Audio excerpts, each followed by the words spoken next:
Would Neil Armstrong or Joan of Arc make a better Green Lantern? And what about the orange rings? Was Pablo Escobar greedier than Genghis Khan? Yet again, I'll be explaining the powers and rules of every major Lantern Corps from DC Comics, and picking 3 ideal candidates for each, every one a major figure from real-world history. I'll cover the whole emotional spectrum, plus the white and black cores of life and death. Oh, and by the way, my final pick for the Green Lanterns is unlike anything else I've ever done in one of these videos before, so definitely stick around for that. But that's enough intro. Right off the top of the emotional spectrum are the Red Lanterns of Rage. The Red Lantern Corps are powered by the crimson light of anger, the most violent and self-destructive emotion in the spectrum. Their rings grant flight, durability, and hard light constructs like the other cores, and they fundamentally change the body of the wielder as well. A red ring burns out your blood, replacing it with molten plasma, pumped through your veins by the ring itself. That plasma can be spewed out in a corrosive stream,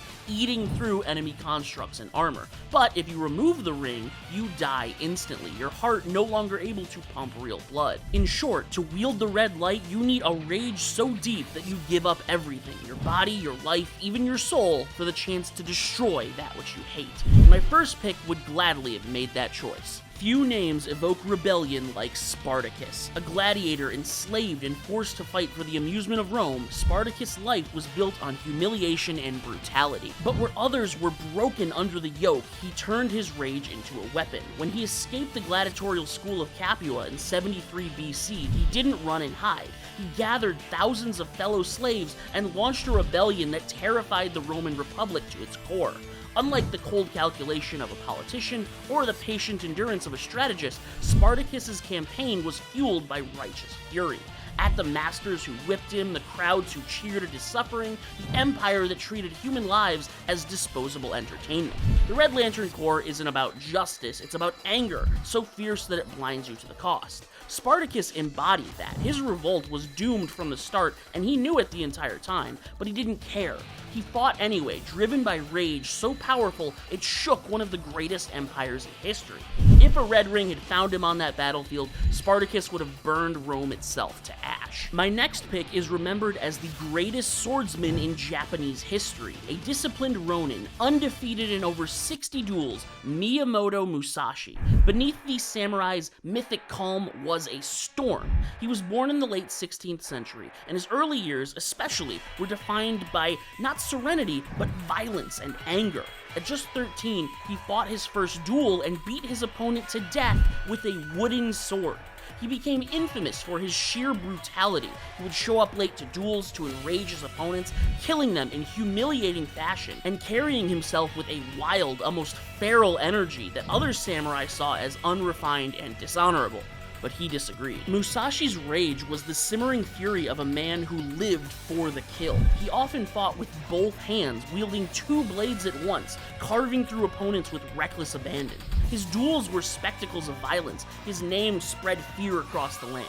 Red Lanterns don't necessarily need a political motivation or some sad backstory. They need to embody rage as a lifestyle. Musashi's relentless violence, his disdain for convention, and his fiery spirit made him exactly that. Later in life, he wrote The Book of 5 Rings, where he outlined his philosophy: domination through struggle. One quote in particular is exactly in line with the self-destructive Red Lanterns. You may abandon your own body, but you must preserve your honor. If Musashi had worn a red ring, he would have been an unstoppable hurricane of blood and fire. Finally, where Spartacus represents rebellion and Musashi rage against the self, Boudica is pure vengeance. The queen of the Iceni tribe in Roman Britain, Boudica saw her world destroyed in a single stroke. When her husband, a client king of Rome, died, the Romans annexed his kingdom. They flogged Boudica publicly, assaulted her daughters, and trampled her people under their boots. From that moment on, her life became a Red Lantern story. She was driven entirely by her rage. Her uprising against Rome in 60 AD was nothing short of apocalyptic. Boudica's army slaughtered tens of thousands, burning entire cities to the ground, including London itself. She wanted Rome to feel the same humiliation and agony that she had endured. That is the essence of the red light, anger so all-consuming that it ceases to care for survival. Boudica's rebellion eventually collapsed, her forces scattered and destroyed, and she either killed herself or was captured soon after. But in that brief, blazing uprising, she was the embodiment of fury. A red ring would have fed on her vengeance, amplifying her wrath until Britain burned brighter than the sun in the midnight sky. Moving on, the Orange Lantern Corps is not actually a corps at all. Unlike the other factions of the emotional spectrum, the orange light doesn't want to be shared. It wants to be hoarded. To wear an orange ring is to surrender to avarice, a greed so overwhelming that it rewrites your mind, making you paranoid that everything in the universe belongs to you and everyone else is trying to steal it. Instead of comrades in arms, an Orange Lantern fights alone, wielding an army of light constructs made from every soul they've ever slain. One man, one ring, one insatiable hunger. The more they kill, the bigger their collection, and the more they own, the more desperate they become to own even more than that. As the wielder collects more and more, the orange light twisting their mind down a path of paranoia, they lash out at anyone who might threaten the horde. I can't think of many figures in modern history that embody avarice like Pablo Escobar. The Colombian drug lord rose from petty crime to become one of the wealthiest men on earth, his Medellin cartel controlling nearly 80% of the global cocaine trade at its height towards the middle of the 20th century. Escobar's empire was so vast that he literally ran out of places to store all of his money. Billions of dollars hidden in warehouses, buried in fields, even rotting away in the walls of farmhouses. His accountants estimated that rats ate nearly $2 billion in cash each year, and Escobar didn't even notice. But the orange ring would be drawn to more than just his greed for wealth. Escobar wasn't content to rule a cartel, he wanted to rule all of Colombia. He bribed politicians, bombed government buildings, and assassinated anyone who stood in his way. Even when he was elected to parliament, it wasn't enough. Ultimately, he wanted legitimacy, power, recognition, everything. At his core, Escobar was a black hole of desire, devouring more money, more power, more blood. The orange light would find a perfect host in him, turning his paranoia and obsession into an endless army of constructs made from all the enemies he murdered along the way. And as Escobar was the face of greed in the criminal underworld, John D. Rockefeller was greed made respectable. The founder of Standard Oil in 1870, Rockefeller became the richest man in modern history by building a corporate empire that devoured its competition. He bought out rivals, crushed independence with ruthless price wars, and bent the American government to his will until the oil flowed only through his hands. He was insanely rich, a titan of industry whose fortune would be worth hundreds of billions today. The orange ring doesn't care whether you hoard money, land, power, people, even something simple like food or music. It cares about the desire that drives you to hoard in the first place. Rockefeller's obsession with control fits that mold perfectly. To him, his competitors didn't take up space in his mind like a rival would. They were thieves, stealing what was rightfully his. Every barrel of oil in the world belonged to him. Every pipeline, every refinery, every drop of wealth the industry could produce. The ring would corrupt that obsession even further, pushing him to treat not just oil, but all of creation as his personal property. With an army of orange constructs behind him, Rockefeller would embody the nightmare of monopoly, a universe where everything and everyone belongs to him. But even Rockefeller's greed pales when we put it into perspective. Consider Genghis Khan, the 12th century conqueror whose greed stretched farther than any empire before or since. Born as Temujin, he rose from the poverty of the Mongolian steppe to forge the largest contiguous empire in human history.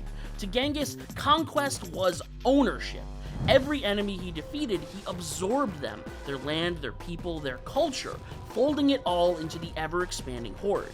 Cities were razed, kingdoms were broken, and the survivors were added to his empire like spoils of war, and that included the women. Something like 1 in every 200 people today is a direct descendant of Genghis Khan. I can think of no other way a man could more explicitly claim the world as his own than to fill it with his descendants. What makes Khan such a perfect orange lantern isn't just the scale of his empire, but the hunger that fueled it. No matter how much he conquered, it was never enough. The Mongol armies moved like fire across the continent, devouring everything in their path. A red lantern rages against what it hates, but an orange lantern claims what it desires. Genghis Khan was the ultimate claimant, a man whose legacy was measured in years and battles, but also in millions of square miles that he bent to his will.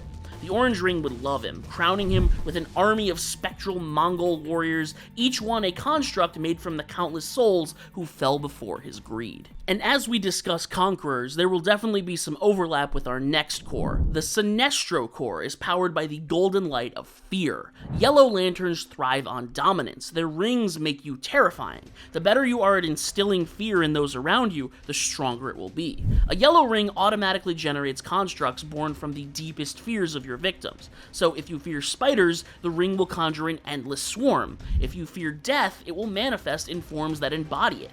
The ring weaponizes your imagination and your nightmares. When choosing a good pick for the Sinestro Corps, I need to consider which historical figures were, frankly, the scariest. So I didn't necessarily weigh in kill count or the size of an empire that they controlled, but specifically their conception of an ability to harness fear to manipulate others. Which leads me to my first honorable mention who almost made the list, Niccolo Machiavelli. It might seem kind of strange to place Machiavelli here. He wasn't a warlord or a conqueror. He didn't spread terror through armies or assassinations or anything, but what he did do was codify fear into a political weapon. In his infamous book, The Prince, Machiavelli argued that it is far safer for a ruler to be feared than loved, if one cannot be both. He understood fear not as an accident of leadership, but as a tool, deliberate and controllable. He understood fear in ways many military leaders throughout history never had, but he never actually used it himself. If the Sinestro Corps ever needed, like, a tactician, Machiavelli would be their man. He might not wield the Yellow Ring himself, but his writings would serve as a handbook for every other Yellow Lantern in existence. He's like a philosopher of fear, a fitting honorable mention and the perfect prologue to the tyrants who actually embodied his ideas. So, let's get to some of those tyrants. Ivan IV of Russia, remembered as Ivan the Terrible. He perfectly weaponized fear into a system of government. From the moment he crowned himself Tsar in 1547, Ivan sought to rule with absolute authority, and he understood that love or respect would never be enough. So he made himself a figure of terror. He established the Oprichnina, a reign of terror enforced by his personal guard, the Oprichniki, who dressed in black, carried severed dogs' heads as symbols of vigilance, and left trails of corpses wherever they went. They razed cities, executed nobles, and turned Russia into a kingdom ruled by whispers and dread. Fear was the cornerstone of his rule. That's why he was called the Terrible. He used paranoia like a blade, purging anyone who might oppose him. Boyars, generals, even priests. It was very important that his allies feared him just as much as his enemies. Even his personal life was poisoned by this aura of terror. In a fit of rage, he struck and killed his own son and heir, a crime that horrified the court and ensured his dynasty's weakness after his death. That act encapsulates Ivan's essence, a man so ruled by fear and suspicion that even his bloodline was sacrificed to it. If a yellow ring had descended into the Kremlin, Ivan would have slipped it onto his finger without hesitation. With it, his paranoia and cruelty would be magnified into a light that turned the whole world into his Oprichnina. Shifting now from Imperial Russia to the streets of Prohibition-era Chicago, and you'll find another master of fear, Al Capone. On the surface, Capone was a larger-than-life figure, flashy suits, expensive cigars, and a smile that charmed the press. But beneath the glamour was a reign of intimidation that made him untouchable. He had this ability to transform his violence into legend, so that even when he wasn't pulling the trigger, the idea of crossing him was enough to keep rivals quiet. Capone ruled Chicago just like a Sinestro Lantern rules a sector. He didn't need to fight every single battle, he just needed everyone to believe that resistance meant annihilation.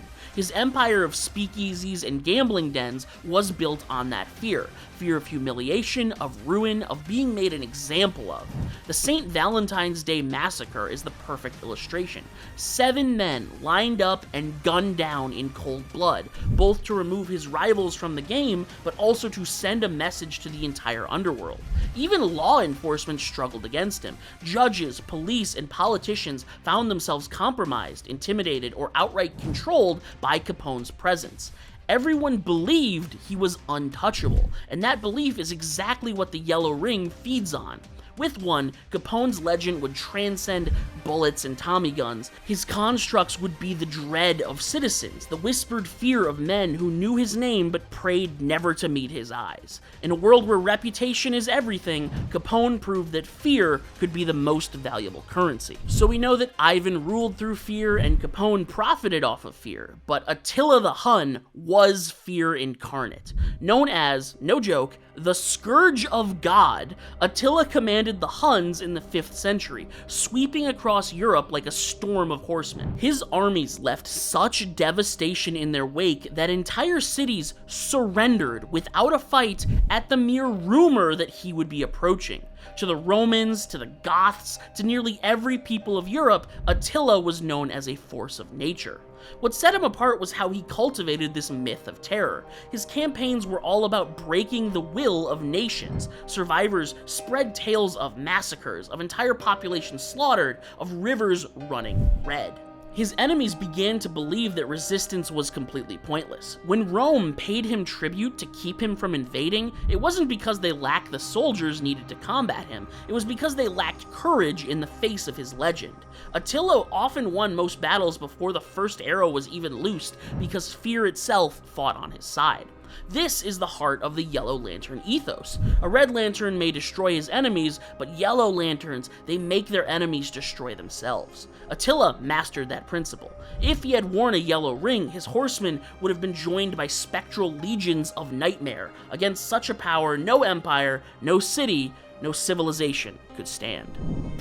The Yellow Lanterns are scary, man, which is why it's such a good thing we're protected by a force that can cut through that fear. The Green Lantern Corps are the beating heart of the emotional spectrum. Unlike the other factions which thrive on consuming passions like rage or greed, the Green Light is about simple willpower. Quiet or loud, it is the ability to stare into the abyss, feel the fear clawing at you, and step forward anyway. A Green Lantern must master fear, not by denying it, but by overcoming it. That's why willpower is so dangerous. It is a fleeting burst, but it can also be a constant grinding determination that breaks down walls and defies fate. Oa chooses its protectors from across the galaxy, and the Green Rings have always been the most iconic and powerful of them all. There are many great heroes throughout history who I think could work a Green Lantern ring, but these three are my top picks. Leonidas I, King of Sparta, is remembered for a single battle, and yet that one battle secured his name for eternity. At Thermopylae in 480 BC, Leonidas led a force of just 300 Spartans and a few thousand allies against Xerxes and the Persian Empire. By every measure, it was hopeless. Xerxes commanded an army of hundreds of thousands. Leonidas had a mountain pass, a handful of warriors, and the certainty of death, but he stood tall. He knew from the start that he couldn't win the fight, but he chose to fight because surrender was simply not an option. That is the essence of the Green Light. The Persian army towered over his men, and the Spartans' discipline and will was all they had to turn the narrow pass into a graveyard. For 3 days, they fought wave after wave after wave, holding back a tidal force with nothing but shields, spears, and determination. Even when betrayed and surrounded, Leonidas fought to the end, ensuring his sacrifice bought enough time for the Greek city-states to rally together against Xerxes. What makes Leonidas a great Green Lantern pick isn't just the bravery of that stand, but the clarity of it. He knew death was certain. He knew fear would gnaw away at him and his men, and he chose to face it, not for himself, but for the survival of his people. If a green ring had descended on Thermopylae, it would have been unmatched willpower, a light burning so bright it defied an empire. Then, over 2,000 years later after the Battle of Thermopylae, another figure looked into the void, not of an empire, but of the infinite universe. Neil Armstrong's journey to the moon in 1969 was a feat of science and engineering, but also of willpower. Every moment of the Apollo 11 mission was steeped in incredible risk. Rockets exploded on launch pads, test pilots died in fiery crashes. The smallest miscalculation could leave astronauts stranded in orbit or drifting lifeless on the surface of the moon. Armstrong knew all of this, and he went anyway. When he descended the ladder and placed his boot on lunar soil, Neil Armstrong became the embodiment of what it means to overcome fear. He carried the weight of a nation's expectations, the pressure of the Cold War, and the knowledge that a single mechanical failure could mean never returning home. And yet his voice was calm, his steps were steady, and he had pure willpower. His words, "One small step for man, one giant leap for mankind," are as Green Lantern as they come. It was about pushing through the unknown, carving a path where none had existed before, putting on a brave face to stand for and represent the advance of all of humanity. Finally, I had a lot of different figures who could have worn the final green ring, but I decided this spot wouldn't go to just one more member, but a core of their own.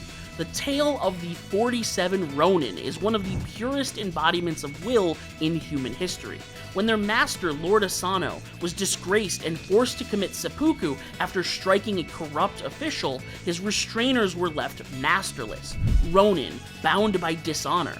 In theory, their story should have ended there, but for 2 years, these 47 men plotted in silence, biding their time, waiting for the perfect moment to strike. That patience and restraint is its own kind of willpower. It would have been easy to lash out immediately, to burn themselves up in a blaze of vengeance, but they resisted that temptation, enduring humiliation and poverty as Ronin while secretly preparing their retribution. Then, on a snowy night in 1703, they struck. They stormed the estate of the man who had ruined their lord, killed him, and carried his head to Asano's grave as an offering to him. Then, in perhaps their greatest feat of willpower, having fulfilled their duty to their master, they turned themselves in and accepted death with dignity and honor. The story of the 47 Ronin is so incredibly Green Lantern coded because it is willpower defined by loyalty. For 2 years, they overcame fear of discovery, fear of failure, fear of dishonor, all in service to a vow they refused to abandon. That kind of ironclad resolve is exactly what a green ring seeks out. If the oath of the Green Lantern is about never giving in to fear, then the oath of the 47 was its human reflection. Each of them could have been chosen. Each of them would have burned with willpower, their spectral construct shaped by the bond that bound them to their master, even beyond death. And behind the blazing light of green is the softer, more gentle blue light of hope. The Blue Lantern Corps are the quiet miracle of the emotional spectrum. On their own, Blue Lanterns seem deceptively weak. A blue ring can provide flight, defense, and a healing light, but it can't generate offensive constructs the way green or yellow can. Hope by itself is inert, but when paired with willpower, its true strength emerges. A Blue Lantern standing beside a Green Lantern supercharges them, making their construct stronger, sharper, almost unstoppable. Hope amplifies will, because hope for a better outcome is the reason you choose to act with willpower in the first place. That's why the Blue Corps are so special. They're not just about having hope within yourself, they're about inspiring that hope in others, becoming a beacon, a rallying point, a reason to keep moving when despair threatens to consume the world. Great Blue Lanterns are both incredibly hopeful themselves and excellent in inspiring that hope within others. Just as blue light empowers the green light, those chosen to wield their rings often have a lot of overlap. Joan of Arc could easily belong to the Green Lantern Corps. Her sheer willpower in leading armies, surviving imprisonment, and enduring torture would make her a natural candidate. But what sets her apart, what elevates her beyond will into something brighter, was her hope. Joan rose beyond a simple soldier to become a symbol. At 17 years old, she heard the voice of God calling her to save France during the 100 Years' War. France was fractured, demoralized, and on the brink of collapse. Then came this teenage girl, clad in armor, proclaiming that God himself was on their side. And somehow, impossibly, people believed her. Joan rode into battle at Orleans and turned despair into triumph. she transformed weary soldiers into a force of faith, lifting their morale until the tide of war shifted.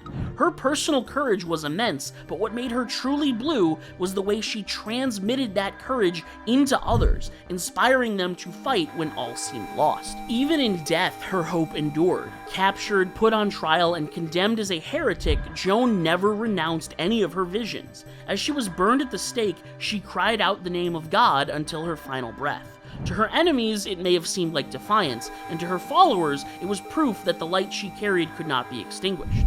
If a blue ring had descended into that square, it would have seen the embodiment of hope itself, a young woman who lit a fire in her people's hearts that still burns centuries later. And across the pond, there's another fantastic example of rallying hope and leadership. George Washington was not the most brilliant general of his age. He lost more battles than he won. His army was poorly trained, poorly fed, and constantly on the verge of desertion. But Washington had something far more important than tactics. He carried the hope of a nation on his shoulders. During the darkest winters of the American Revolution, when soldiers' shoes were falling apart and morale was crumbling, Washington's presence was enough to keep the cause alive.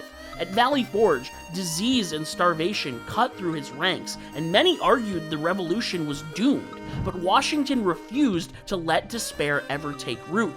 He spoke to his men, he stood with them in their suffering, and he embodied the belief that they were fighting for something larger than themselves. His leadership was rooted in the premise that liberty from British tyranny was possible, that against the world's most powerful empire, a ragtag collection of farmers and tradesmen could carve out independence. His victories, like the daring crossing of the Delaware and the triumph at Yorktown, were proof that his hope was justified.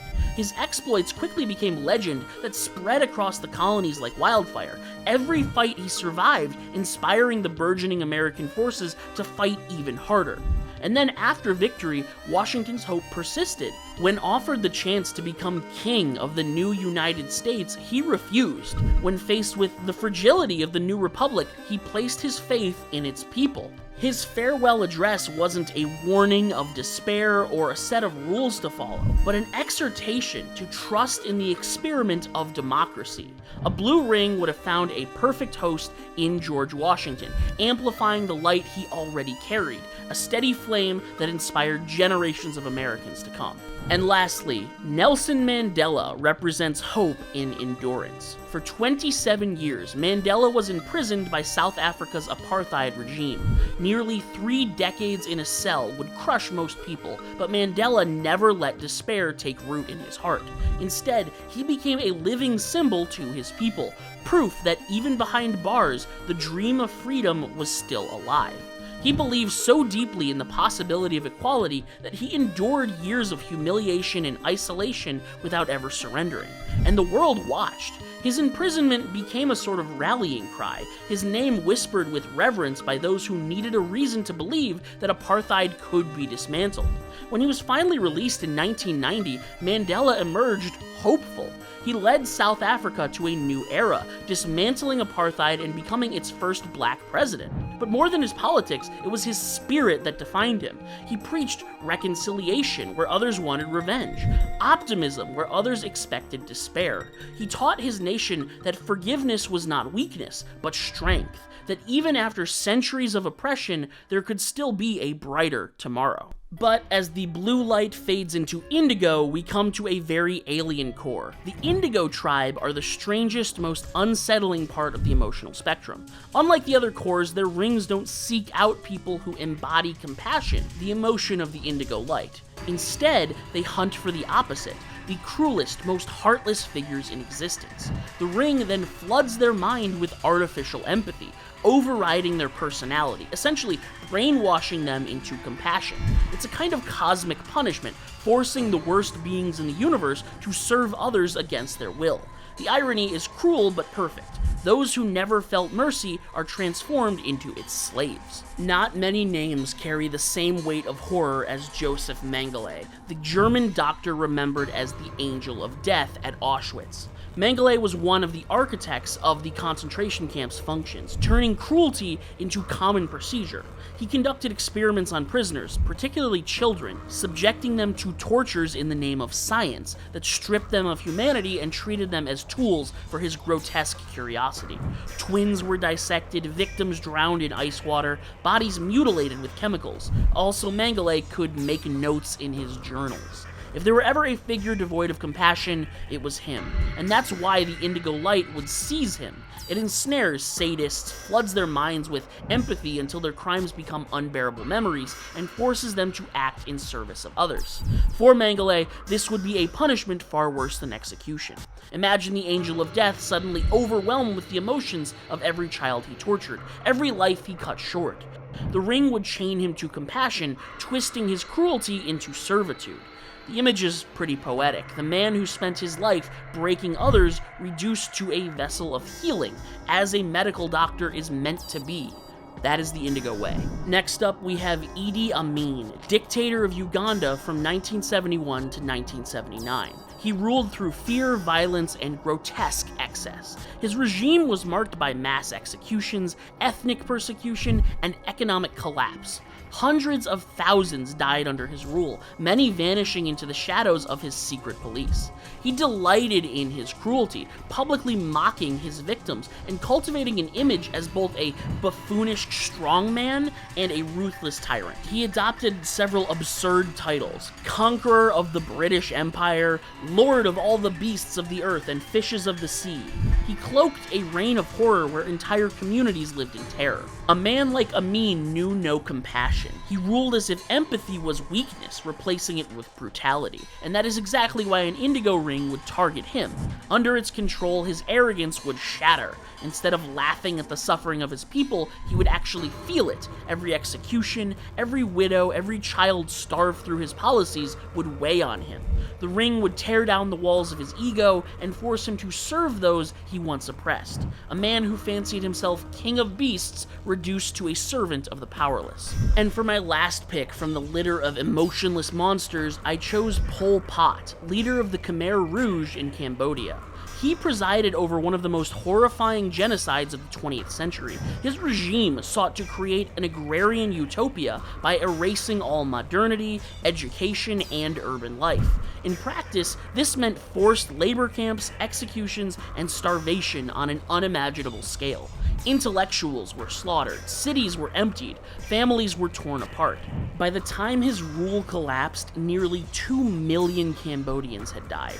Pol Pot's cruelty was not chaotic like Amin's, and it wasn't clinical like Mengele's. It was ideological. He believed so completely in his vision that he annihilated anything and anyone that didn't fit into it. That kind of cold, systematic destruction is exactly what the Indigo tribe exists to undo. A ring would end up latching onto him, crushing his ideology under the weight of empathy and forcing him to see each death not as a statistic, but as a human life extinguished.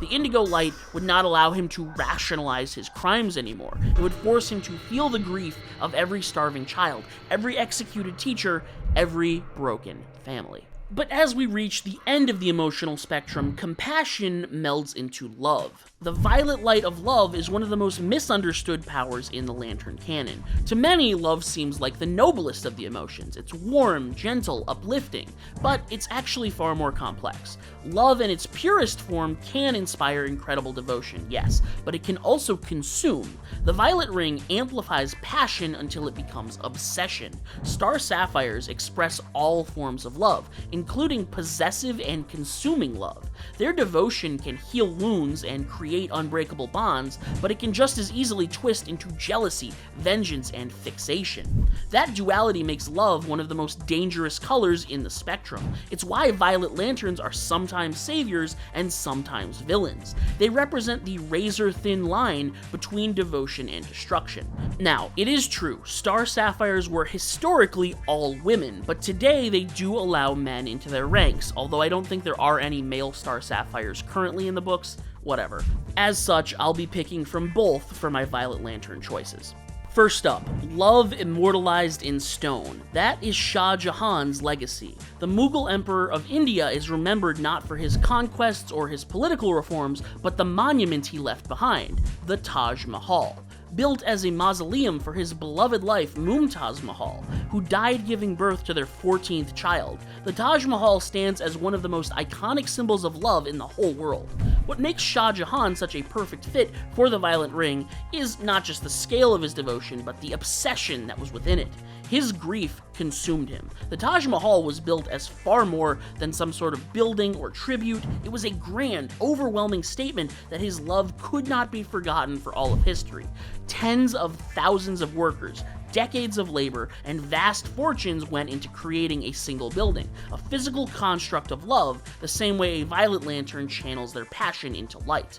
But violet light is often a double-edged sword, and Shah Jahan's story reflects that too. His obsession with the monument drained the empire's coffers and contributed to political instability.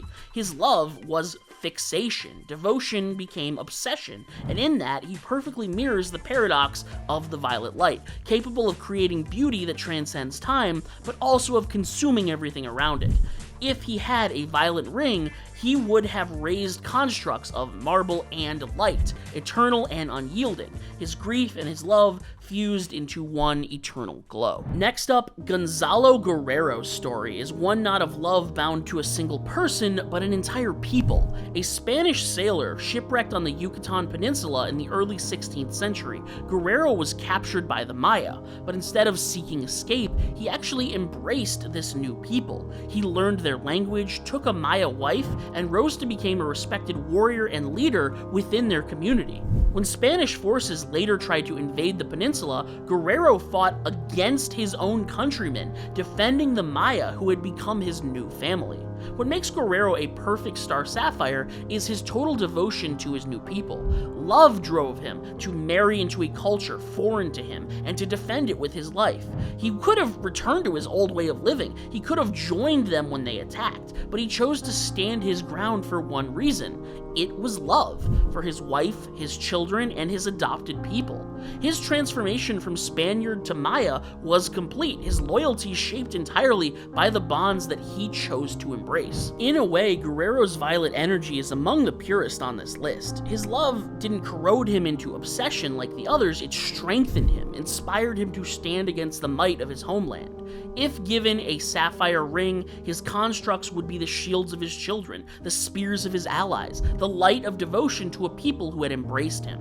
His story proves that violet doesn't always twist your love into obsession. Sometimes it crystallizes it into something worth dying for. And my final pick for the Star Sapphires is actually the very first one that I thought of. Victoria, Queen of the United Kingdom in the 19th century. Her devotion to Prince Albert was so profound that when he died in 1861, she fell into a grief that consumed her for the rest of her life.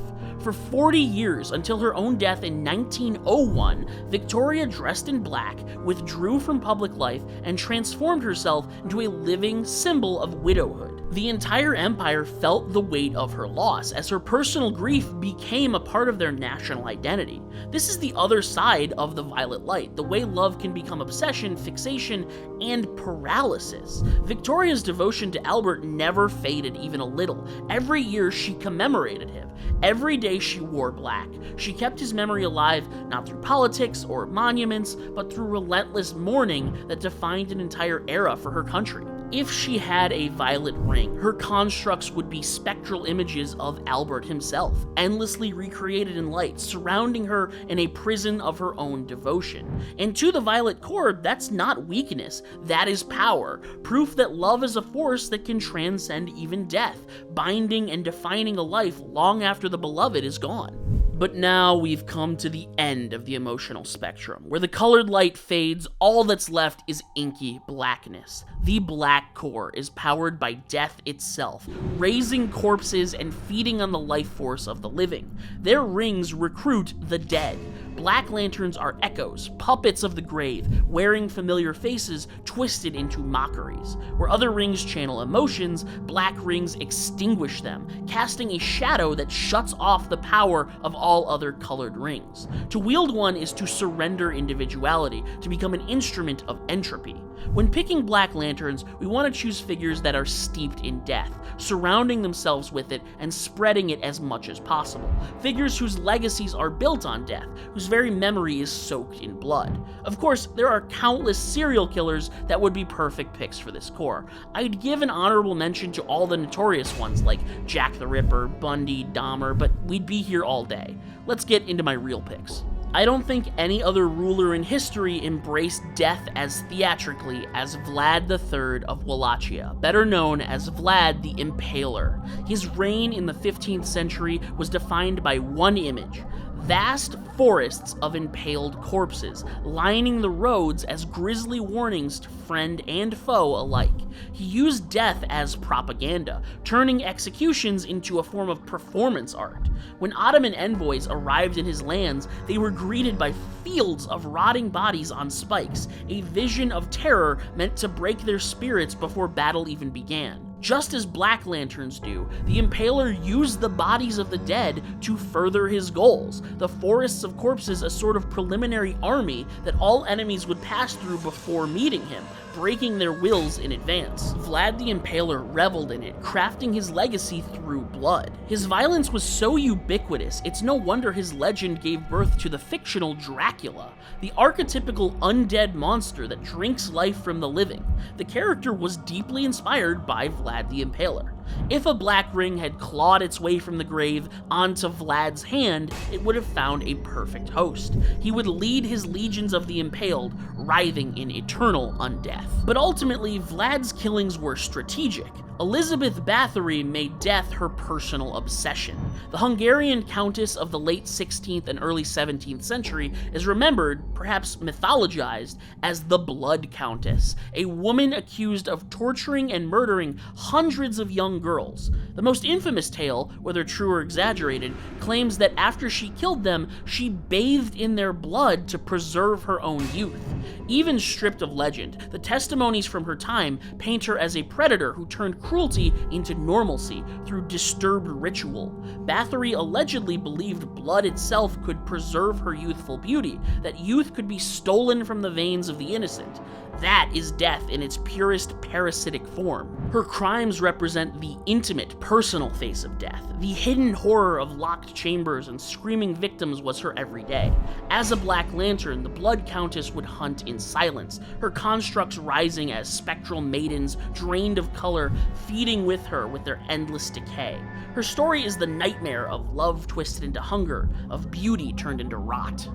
And finally, Ashurbanipal, king of the Neo-Assyrian Empire in the 7th century BC, represents the imperial face of death. His cruelty was not remembered as legend or rumor, it was carved into the stone of his own home. His palace walls were decorated with reliefs of flayed enemies, prisoners begging for mercy, and kings forced to wear chains like animals. This was his house. He relished in remembering the death he spread to all who opposed him, making war an art form, celebrated an imagery that glorified conquest and suffering.